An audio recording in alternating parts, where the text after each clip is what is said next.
Welcome everyone to Mrs. Maple's Costuming. Today, my very first video, I thought it was important to talk about geography. You see, geography, I admit, is that subject most people don't really find that interesting. If you really like geography, you are diving into the deep end of the Marianas Trench. Now, the thing is, history and geography are intertwined. You could say one's the warp and one's the weft of the fabric of time. For example, in Canada, you can't really grow cotton, especially not in the Victorian era. So your ability to acquire cotton is strictly through import, whereas things like linen or wool, you can get those like nobody's business. And so the clothing that you make at home, especially for the poor, changes. Now, Canada's history is very unique in that where you have in Europe, the Industrial Revolution has more than taken place by the 19th century. The problem is that here, we don't have the same population density that you guys had over there.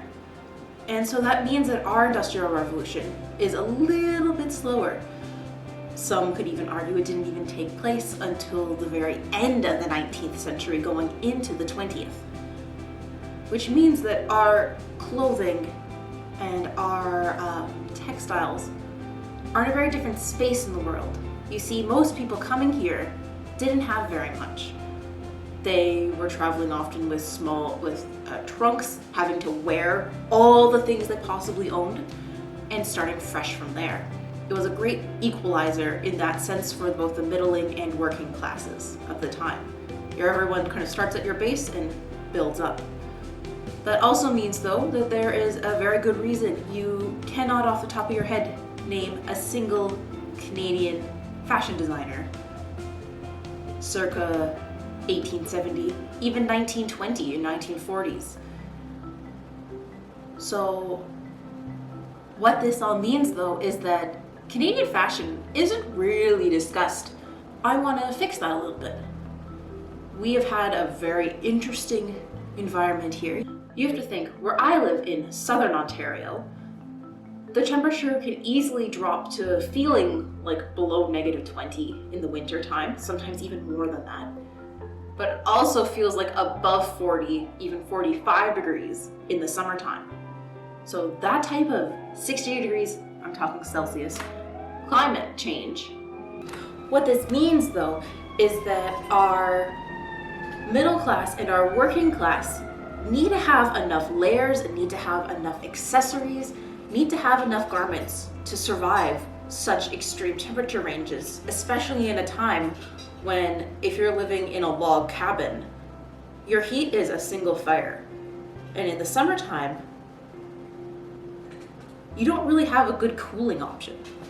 It's just you and your forest.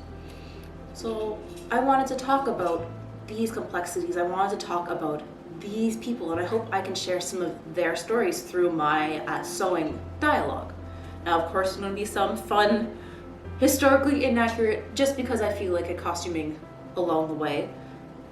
But I'm really excited to start sharing the average Canadian settler's story, what used to be called pioneers. Now, that term is slowly changing. Pioneer implies the first, and there were Indigenous people living here for thousands and thousands and thousands of years before anyone that looks like me got here. I also want to point out that Canada is big. We know that. If you've seen a map of Canada, it's big. So, for example, to get from St. John's, Newfoundland, all the way across to Vancouver, BC, I did a little Google. It is 80 hours of driving straight. 80 hours. No bathroom breaks, no snack breaks, no sleeping. Straight.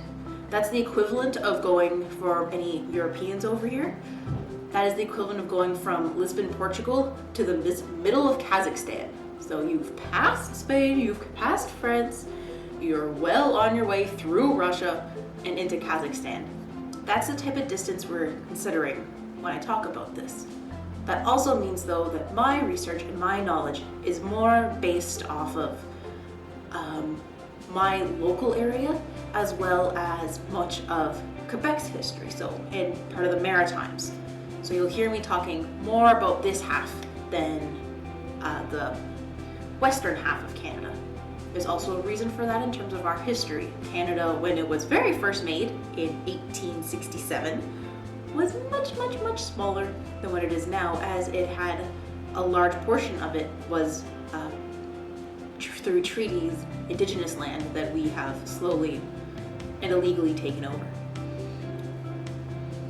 So, bearing that in mind, with our 80 hours drive, this is my region where I've kind of specialized in.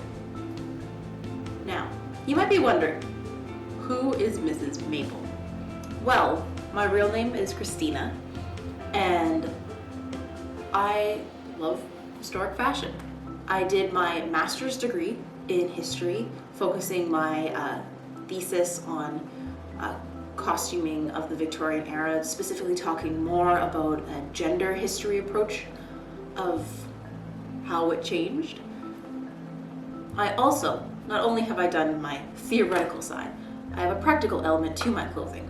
I have worked for 7 years now, getting really old, at a pioneer village. So that also means that all the clothing that I make will get abused and neglected and tormented. It is 40 degrees outside, and I'm running around between various ye olde houses and getting my stuff done. So that's another element of my clothing, is it will be worn, and it will continue to be worn and brutalized until it is dead. So I'm excited to share both my sewing history, sewing tips, but looking at it not just as me doing how to sew videos, talking about how you can do the both Canadian, working class, middle class perspectives, and hopefully shining some light on a few long lost designers and giving them a little bit of credit for their work. I hope you enjoy our adventures we're about to partake on, and have a lovely rest of your day. Until next time, friends.